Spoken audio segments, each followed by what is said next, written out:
What's up, everybody? Welcome back to the Martian MMA podcast. I am your host. My name is John, also known as the Martian. And this week, we're going to be breaking down the UFC Apex Fight Night going down this weekend from the Apex in Las Vegas, Nevada, headlined by a featherweight fight between Edson Barboza and Lerone-Murphy in an interesting fight in the 145-pound division. Top to bottom, the rest of the card not looking so good, pretty low-level card, a lot of Brazilians on the card, but man, not a whole lot to be inspired about here, just a classic Apex card. And if you haven't realized by now, I believe there are 4 tiers of cards in the UFC, right? They have the Apex Fight Nights, which are the worst. They have the touring fight nights when they go to a city in, America or somewhere, like we just saw last week, St. Louis, which is a step up from the Apex cards, but still not, an amazing card. Then they have, their weaker tiered pay-per-views, like the most recent one, the Pantoja Urkeg one, or, Strickland versus Duplessis. Maybe they go international for one of those cards. And then they have the really, really good pay-per-views, like 299, like 300. So this is definitely the least exciting card that the UFC can produce, but we're still going to be breaking it down from a betting perspective, trying to salvage out some good betting angles and bets for this one, and I'm going to get to that in a second. Last week, I think it was a pretty good week for me. I think I had a lot of good predictions, and not to toot my own horn, but I did rank 117th on the Tapology leaderboards of the entire world. 117 out of 5,200. So clearly, I know what I'm talking about, and I probably beat the Solar Warden in the scoreboards, which is always good to accomplish. And I just think it was a pretty good week of reads, top to bottom. I had Lewis win in the main event. I had Buckley money line. I predicted Woodson by decision. I had several winners in a row in the Waldo fight, Hooper, Ribovics. Charles Johnson predicted that one. Was off on Aldrich, was off on Billy Goff, was off on Rebecca by decision, and Tisha Torres by decision. But some controversial judging in there. I think last week was a pretty bad week for judging. I did have Goff winning the fight. I did have Torres winning the fight. And I did have Alex Caceres winning the fight as well. So 3 controversial decisions last week. But it was still a good card, came out in profit. Our boy Waldo destroying the fraud Robelis was great. And Ribovics destroying the fraud McKinney was great. Hooper dominated Borishev. So I think it was still a pretty solid, entertaining week. I enjoyed it. And this week, not too much to look forward to. We got Fury versus Usyk this Saturday. I got my countryman, the Ukrainian Alexander Usyk, by 8 rounds to 4 decision there. Do have a wager on him at plus money as well. I think any plus money is good on Alexander Usyk. But, I'm not qualified to be giving out betting boxing bets, So let's just get into this week's card, right? We got 12 fights, a shorter card this week. And I think this is a lower conviction week for me. Last week I had some pretty strong takes. This week, just a heads up, don't really have that same conviction in a lot of these fights. But we're still going to find some angles. We're still going to find some bets, of course. And we're starting things off in the women's strawweight division. Emily Ducote taking on Vanessa Demopoulos.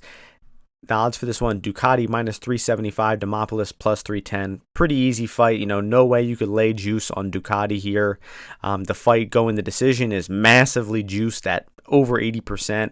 Ducote by decision massively juiced at almost 65%. There's no way to bet Ducote here. And I just think that leads it's Demopoulos or pass, man. I mean, plus 310. Oh, 330 now. It just moved. But my last opinion on Vanessa's fight was she was fighting Murata, which is actually a worse matchup for her because Murata's a top position grappler and Demopoulos has terrible takedown defense and bottom game. And Murata got her ideal fight. I thought she won 2 rounds. Everybody thought she won 2 rounds, and the judges read the decision. It's unanimous Demopoulos. I mean, Murata was doing so little on top, they actually awarded Demopoulos the round from the bottom and gave her that decision. So it just goes to show these women's MMA fights, they're low margin. Demopoulos tends to overperform as an underdog, I think. And Ducote just had a really, competitive fight with Ashley Yoder on the feet. So I don't know, man. I think there are far worse bets bets to make than a small stab on Demopoulos money line. I think this fight is staying standing. I do think the leg kicks and the strikes of Ducati will be doing more damage, but it's women's MMA. It's an 80% favorite. There's no way to bet on Ducati here. So that just leads to either take a small shot on Demopoulos or pass. And honestly, at plus 330, I think it's probably a solid wager. Just keep it small. And that's enough about that one. Moving on to the bantamweight division, Alateng-Rodrigues taking on Rodriguez. Odds for this one have Rodriguez minus 152, Alateng plus 132. Both these guys aren't good, man. I mean, Kleedson, I think, has the higher potential, but his UFC career has been a letdown so far, to be honest. So I'm leaning Rodriguez's way on the money line here. I think this fight should go the distance. The odds do indicate that as well. It is, favored at minus 175 to go the distance. I think Kleedson is the more dangerous striker of the two, but Alateng is fucking tough, man. This guy has taken a lot of beatings in his career. The Casey Kenny fight was just a vicious beating. This guy can take shots to the head, to the body, to the leg. Gutierrez just destroyed his leg in his last fight. This guy is just tough. So I originally was thinking maybe, Rodriguez no scorecards, but nah, I'm passing on that, man. This guy's Haley is tough to finish. And I think it's probably going to be a Kleedson by decision here, which is the most likely outcome according to the odds. And I think it's Kleedson money line or pass in this one. I don't think Haley is having wrestling success here.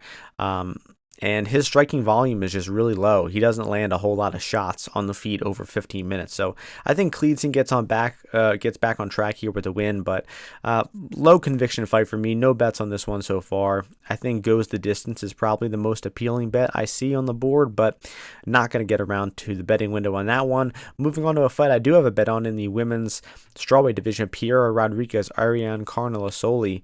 4 women's fights on this card, guys. Holy shit, brace yourselves. But we have Piera as the minus 225 favorite, Carnelossi plus 190 here. Carnelossi coming off a 2-year layoff, and I have no faith in her. I actually took a bet on Piera. I bet her minus 184 to win 1 unit. I just think it's pretty easy that she's going to take Carnelossi down here. Carnelossi's takedown defense, bottom game, trash. People say that she's a Muay Thai black belt, a kickboxing black belt, a jiu-jitsu black belt, a taekwondo black belt. She has every fucking black belt, yet she sucks dick at fighting. So, she's just a little juice head, roided out monster who beat some bum gassers like Estela Nunes and Na Liang, 2 of the worst to ever do it. The better fighters, she's fought, she got destroyed by. Angela Hill lit her up on the feet and stopped her with a cut stoppage in the 3rd round. Lupe Godinez trucked her on the mat, just easily destroyed her with the takedowns. And I think Piera is just going to have an easy path here with the takedowns. I think she's a much better offensive wrestler, should be capable of keeping Carnelossi on her back once she gets there. Piera's cardio is a little concerning, but so is Carnelossi's, and I don't think that's a really much of a concern here. So I think Piera is going to wrestle her way to a decision and maybe even get her first submission. The odds had it at plus 650. When I checked on BetOnline, we all know that BetOnline's prop odds are dog shit. You got to wait for the other books to open them up. And let's see, they have Piera sub 850 on FanDuel. I like that for a small bet. She hasn't actually submitted anybody despite being an offensive grappler, but I think that this could be an opportunity for her first sub here. So I'm going to be taking a small piece of that Piera by sub, and that's it for that one. First official bet of the card, and we're moving on to the premier division, the middleweight division. Abus Magomedov, Warlley Alves. Odds for this one have Magomedov as the minus 255 favorite, Alves plus 215. So Alves he's had a long career, but he's only actually 33 years old. He's moving up to 185 here, which didn't go so well in his last fight. Got destroyed by Ikram. I think that was short notice though, so got to give the guy a little bit of credit. And but he's on a skid. He's lost 3 fights in a row, 4 of his last 5 of his last 7. He is not looking so hot lately. However, I think he's probably the side here. I did take a bet for him at plus 230 odds, on Warlley-Alves for 1 unit, man. I'm just, it's just an Abus Magomedov fade, man. This guy is not good. I think I don't know what's going on with him, if he's off steroids or he's past his prime, but he was actually a much better fighter before he got to the UFC, and he has looked just terrible. I mean, his only win is a 20-second kick to Stolfutz, got destroyed by Strickland, got lit up on the feet by Caio Barraio. I mean, he got easily outstruck by Caio. Caio barely even had to shoot a takedown there. He actually got rocked in the third round too. So Magomedov, I don't think is good anywhere, man. I really think this guy stinks all around. And I mean, Warlley-Alves is a finisher, man. This guy has big swarms of strikes in the feet. That's how we got Mornier Lizez out of there. He's got a good guillotine that he taps some people with, including the legend Colby Covington. So I think easy play on Alves here, man. This guy can finish. He's not a great cardio fighter of his own right, but I just don't think Abu should be this favored. Both guys slow down, but I could see Abus, quitting in the second or third round here if he gets in any trouble. So yeah, just play on Alves, hope for the best, and just low-level fight there, man. Both those guys stink. Speaking of fighters who stink, we're back to the women's divisions here. Women's bantamweight division this time. For the first time, we have Tamaris Vidal taking on Melissa Gatto. Odds for this one have Gatto big fave minus 345, Tamaris Vidal plus 270. Man, I just don't care about this fight, but I do have a bet on it. I have the bet on the fight going the distance minus 115. I mean, it's just a pretty simple bet. It's a women's fight, and it's very generous odds to go the distance. I do think that Gatto getting a sub is possible here, but just not as likely as the odds indicate, man. I mean, they have Gatto ITD at almost 50%, and I just think that's way too much, man. A woman to finish at near 50%. We've seen so many women's fights have potential to finish, and they don't do it, and I don't know, man. Vidal stinks, though. No faith in her.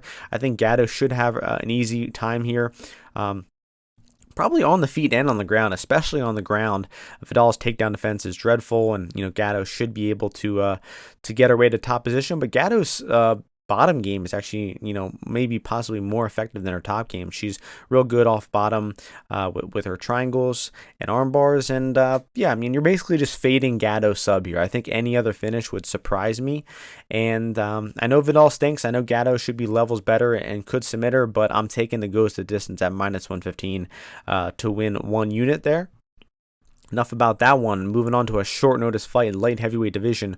Omar Sy making his UFC debut, taking on Ducote-Demopoulos or Tokkos.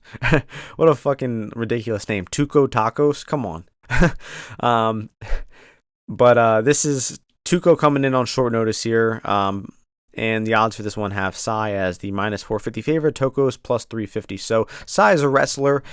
He has a lot of round one finishes, but he has gone to the decision a few times and has shown ability to kind of pace himself and hit takedowns in multiple rounds. I think the guy's wrestling and top game is, solid for the weight class. Nothing super impressive.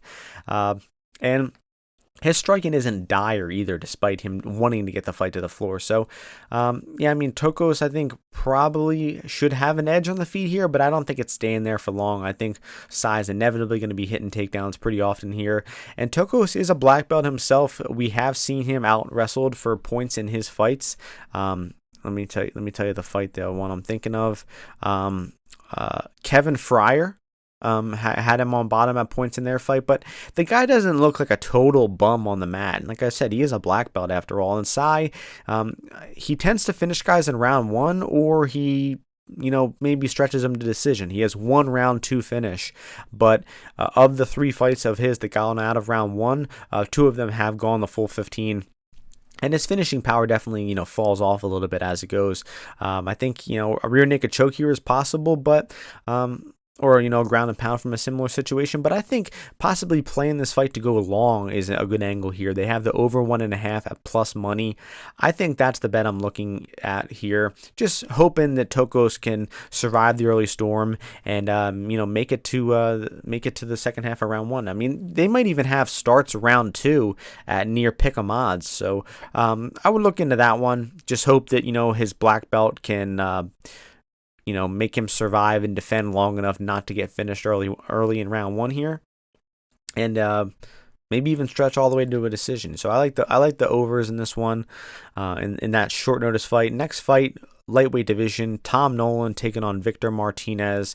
Odds for this one -475, Nolan +375 Martinez. Oh man, I mean, Nolan, super hyped, a guy coming into his UFC debut, gets knocked out in a minute fighting Nicholas Mota, just like a total moron, man, just trading in the pocket, no regard for defense, no regard for the shots coming back at him, and got put out there. And he really should get back on track here. Victor Martinez is not a good fighter.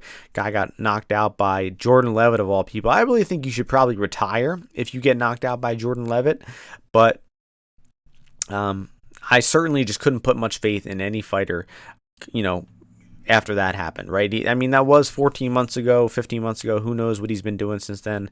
I remember I actually bet on Martinez in that fight. I remember thinking the guy was okay before that fight, but man, that result just made me lose all faith in anything Victor Martinez related. However, Tom Nolan is unbettable at this price, man. This guy is totally untrustworthy. I think the fight should go under 1.5 rounds. Tom Nolan just fights like a fucking madman. Even if he, overcorrects here and, tones it down a lot, still think there's a good chance these guys just exchange some punches and Victor, falls over pretty early here. So I got Nolan by KO round 1 to get back on track. Low conviction fight there for sure, though. Next fight, moving on to the main card, women's strawweight division. One of the greatest fighters ever, Angela Hill taking on Luana Pinheiro. Odds for this one have Angie -140, Luana Pinheiro +120. I forgot to include one of the sexiest fighters ever as well, Angela Hill. Not just one of the greatest fighters ever, one of the sexiest. And coming in at 16-13, deceitful record, man. I mean, she is just as good as it gets. But in all seriousness here, Luana should win the first round here. I mean, she has the takedown threat, which Angela always struggles with. She comes out hot. She has a good aggressive striking output. I mean, she took it to Amanda Ribas in the first round before slowing down bad in the second and third in that fight. And, she's even had some, she's been able to take down and out-grapple, Sam Hughes, I think Watterson early on. Randa Marcos fight, that was a little weird. Marcos was standing up from the takedowns there. But I just think Luana is very, very likely to start hot and to win the first round here. And she might slow down. Angela might take over and win the second and third, similar to how Ribas did. But Angela Hill is the favorite here is kind of stupid to me, right? I mean, I don't think she's winning the first round, so you're basically banking on her at juice odds to come back and rally to win the second and third round. And I don't think Angela really pushes the same pace as Amanda Ribas that made Luana slow. So I don't know, man. I think Pinheiro is easily the side here. You can jump on her pre-fight and hope to trade out live. Nothing Angela Hill interests me here. Just wait for a live bet. Hope that she loses early on, gets to a big plus money number, and then you can jump in on that one. But I mean, the fight is extremely juiced to go to the decision, 80% to GTD. And I think, based on what I was saying about her winning the first round, Pinheiro decision 2-1 is a decent play here as well. So I'm going against my girl, Angela Hill here. I just don't think this is like a super easy matchup for her. I mean, she's also kind of old, man. She's fucking, 37 years old? 39. Holy shit. They have a 39-year-old woman as the favorite in this one. I don't understand that. I mean, Denise Gomes, much better matchup. I mean, obviously the odds were off for this one. I'm not trying to hindsight cap too much here, but she was just, a flipped line. She was +120 versus Denise Gomes, who is, a one-dimensional striker. And, she looked really good in that fight and won that one easily. But I don't get this one, man. I really don't. And I think that Pinheiro has a good chance of just winning a decision here, winning the first 2 rounds with her wrestling and her aggression. So hopefully Angie can pull it off. Hopefully we get a good live number on Angie. Moving on to the bantamweight division, Adrian Yanez taking on Yanez-Salvador. Odds for this one have Yanez as the favorite, -400, Salvador +330. Man, a lot of big juice on this card and a lot of underdogs that are just not enticing enough to jump on. And this fight should be a striking fight, I mean, neither of these guys are known for mixing in offensive wrestling. Both are hittable. Both are pretty aggressive.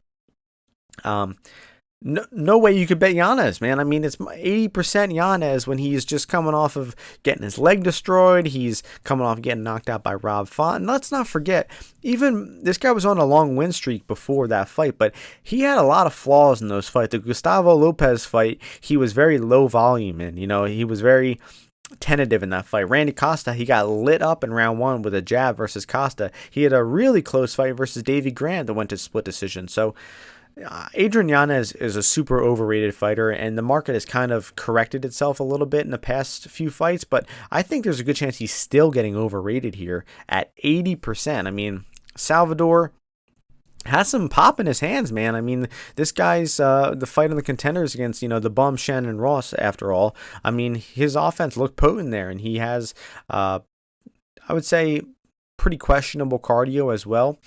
He definitely slows down in fights. But man, I don't know. I would say it's dog or pass for sure. Yanez by decision is what? Plus 325. That would be a way I would be looking to potentially play the fight. Just fading Yanez by KO. And another low conviction fight for me here. No surprise there. I prefaced this week, but next fight, the last 3 fights I have some more, confident takes on. Did much more tape on the final 3 fights than the prior prelim fights. So in the welterweight division, we got Ramiz Brahimaj taking on Themba Gorimbo. Odds for this one: Gorimbo, the favorite, minus 145. Brahimaj plus 125. So Brahimaj's coming off about a 2-year layoff here. And I think he's just coming off injuries. And Themba, very overrated fighter. People think this guy's good because The Rock gave him a house or something like that. But the guy is not a good fighter at all.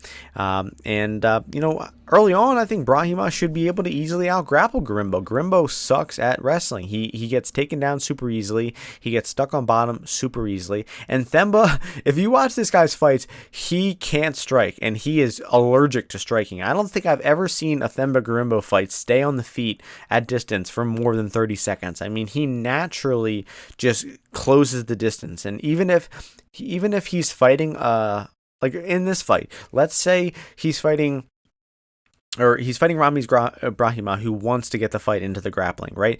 If Themba is able to escape a position, defend a takedown, get distance, you're thinking, oh, he's doing good. He will immediately get the fight back to the clinch in the grappling somehow. Just watch. This guy can't help himself. But early on, I mean, Ramiz, when fresh, is the much better grappler of the two. I think he has the better offense, the better jiu-jitsu. And early on, I think he could present some problems for Gorimbo here. However, Ramiz does slow down really, really badly. I believe every single one of his wins is in the first round. I think he has one round 2 finish, right? Let's see. No, not even. Every single one of his wins. Oh, no, I'm mistaken. He does have a round 2 guillotine. His other 9 wins, all 9 by submission in the first round. And every single time a fight of his has gone out of his fight has gone out of round 1 5 times. He's lost 4 of them. 0-3 in decisions. Got destroyed by Court McGee. Gassed horribly in that fight. Got destroyed by Max Griffin. Gassed horribly in that fight. So unless this guy has really, really fixed his cardio, which I think more often than not doesn't happen, right, guys? When we see a fighter gas out consistently in fights, it very rarely, fixes itself. It's not really a physical problem at that point. It's a mental problem where these guys, one, probably aren't training hard enough, not training their cardio enough, not, doing enough grueling rounds and sparring in their training camp. And then mid-fight, their mentality collapses. They start tiring out and they just can't battle through it. And I think that's probably the type of fighter Ramiz Brahimaj is. But I have a bet on Ramiz by sub round 1 here. It was plus 500 on FanDuel. It's a little worse odds now. But like I was saying, when he's fresh, he should be able to take Themba down and probably submit him. However, if he doesn't, he is going to slow down. He is going to be tired in the second and third round, and Themba's likely going to take over. So before the fight, it's Ramiz at plus money or pass. I like the Ramiz sub, like I was saying, sub 1. What is his sub overall? It is plus 195. Yeah, I don't know. I'm sticking with sub 1 because I would be pretty surprised to see it happen in the second round. And Themba is not good at anything. He really sucks at everything related to MMA. But this isn't the spot to really jump in on fading him quite yet. Yeah, I just fucking hate Themba, man. He's a bootlicker. The Rock is a bootlicker. We don't fuck with, these capitalist bootlickers up in here. So hopefully Ramiz subs him in round 1. And if not, be ready to jump in on Themba live at plus money. So we're moving on to the co-main event, also in the welterweight division. Woo, what a fight we have here. Chaos Williams taking on Carlston Harris. Odds for this one, minus 122. Chaos Williams, plus 102. Carlston Harris. Man, these might be two of the least coordinated guys in the UFC. I mean, if you watch these guys strike, they got happy feet, they're flailing, they're falling over. I mean, I don't know who the fuck taught these guys how to strike or who their striking coaches are currently, but those guys, I don't know, they must do a lot of LSD or something like that because they're not living in the same world that the rest of us are. So, pretty clear dynamic here. Well, I wouldn't say that. That's maybe getting a little too simple here. But, I mean, if the fight's on the floor, it favors Carlston Harris by a big margin. I mean, he is the much better grappler. His jiu-jitsu is significantly better than Chaos, but his wrestling isn't great. Carlston doesn't have a super reliable way to get the fight to the floor. And when it's on the feet, I think it favors Chaos by a good margin. But, I mean, he's so wild and uncoordinated that I wouldn't be totally surprised to see Carlston win moments and minutes on the feet here, just because Chaos, man, I mean, all of his fights that stay on the feet are close. They're sloppy and they're close. Randy Brown, Matt Semmelsberger even, Michel Pereira, that's all close stuff. I mean, I believe to this day that Matt Semmelsberger actually beat Chaos Williams. If you watch that fight, I mean, it's close, right? But Kalen, or that's funny, that's his real name, Kalen, but we just call him Chaos. He throws a lot of wild looping shots that land on the guard, and the judges thought they were landing, but I thought Matt actually landed the better shots in that fight and outboxed Chaos there. And Rolando Bedoya is a bum. Just a bum regional tier striker, and he came into the UFC on short notice and had a really, really close fight with Chaos Williams, and he's Peruvian too, and we know how bad Peruvians are doing in the UFC lately. I don't think they've won a fight in a few years in the UFC.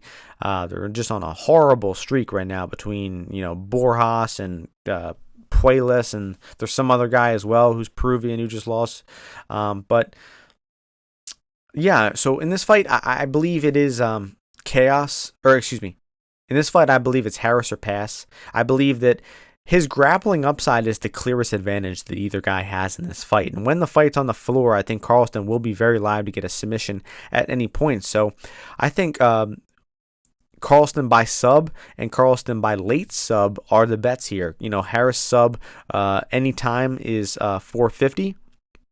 Let me just double check that on FanDuel. 460 on FanDuel, and then you can take sub 2-3 at 950 for Harris as well. So, like I said, no real reliable way to get the fight to the floor. His wrestling isn't good, but Chaos is just so sloppy and uncoordinated that I think it's actually very likely this fight inevitably ends up on the floor, where Carlston will have a big advantage in my mind. And yeah, I like the sub lines for Harris here. So, moving on, main event time. Featherweight division, Lerone Murphy in his first UFC main event. Edson Barboza in his probably, I don't know, fourth or fifth main event in the UFC. Maybe even more than that, right? This guy has been around for a long time. Legendary fighter, his 30th fight in the UFC.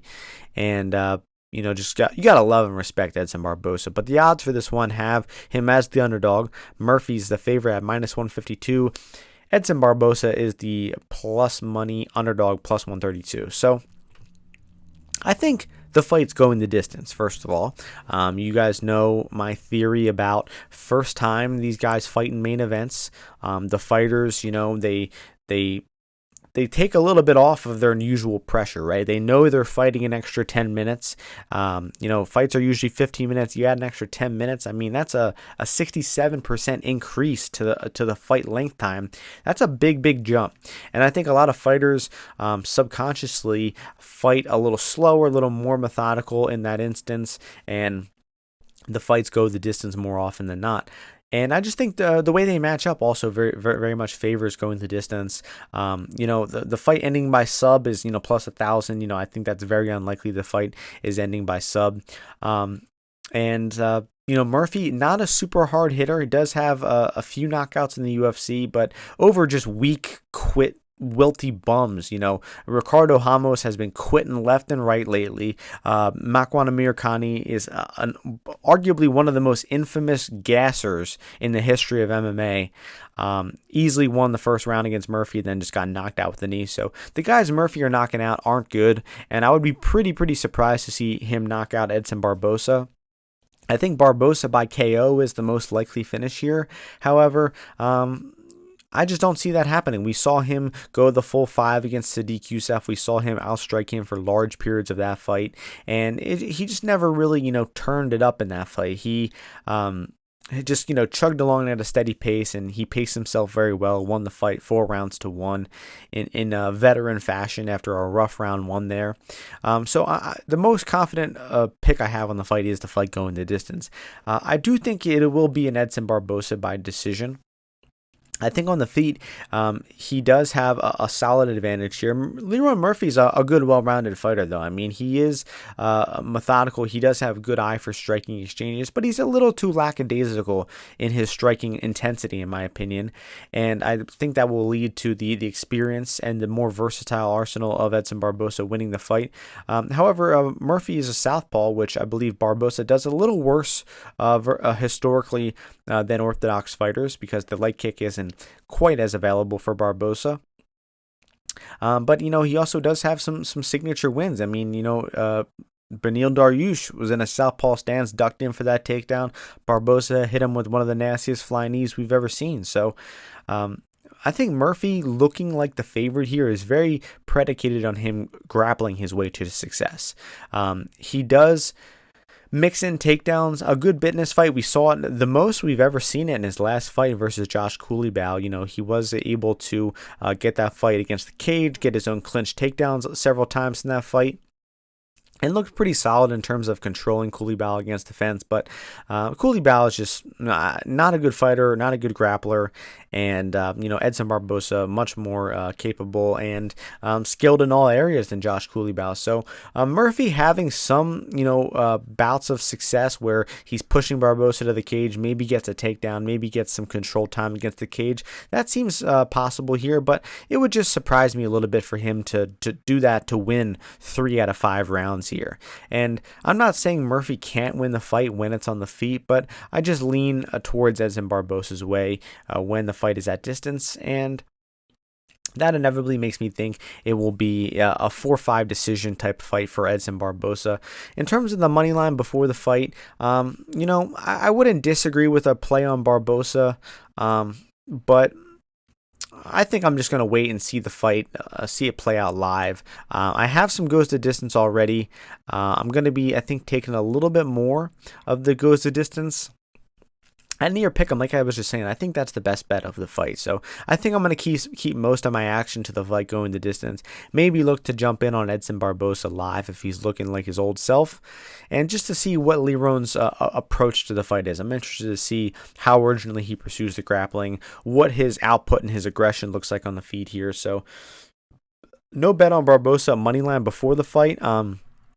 But I think I'm going to jump in on Barboza by decision at, 450 odds on FanDuel. I think it might even be actually a little higher. Let me see. For Barboza by decision, 460 on FanDuel. And then they also have, let's see what his 4-5 decision line is.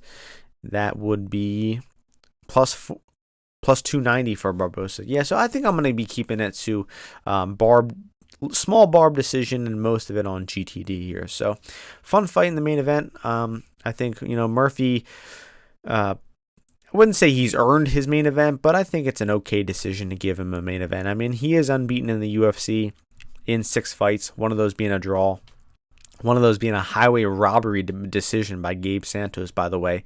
So, yeah, interesting main event. I think that's probably the best fight on the card. But going top to bottom, I like Pierre Rodriguez money line, although the price has changed a little bit. Alves money line for a unit. The Gatto fight to go the distance. The overs in the Sy fight. Pinheiro money line looked to trade out live for Angela Hill after she inevitably slows down. Potentially some Adrian Yanez money line. I got Ramiz Brahimaj sub round 1. We got Carlston Harris sub and sub 2-3, and then Barboza fight to go the distance and some Barboza decisions. So not any plays I really love this week. Money line wise, I think I like the Piera the best. Although, like I was just saying, the price has gone away a little bit, but just a lower conviction week for me. No need to force a lot of bets here. A lot of juice on this card, a lot of lower level fighters, and just not a very compelling card. So save your action for a better week. We're off next week. Always look out for some live bets. And the best fight of the weekend: Alexander Usyk versus Tyson Fury. An incredible matchup for the undisputed heavyweight title for the first time in a long time. So that'll be a good one. Make sure you guys are tuning into that instead of some of these prelims with 4 women's fights on this card. Jeez. So yeah, rough card this week, but we're off next week, and then we'll be back at the end of the month, which I don't even know what the card is. But thank you all for listening. Hope you all enjoyed the podcast. Hope you're all able to get some good information, win some bets, and enjoy the fights this weekend. We'll see you all next week. Peace out.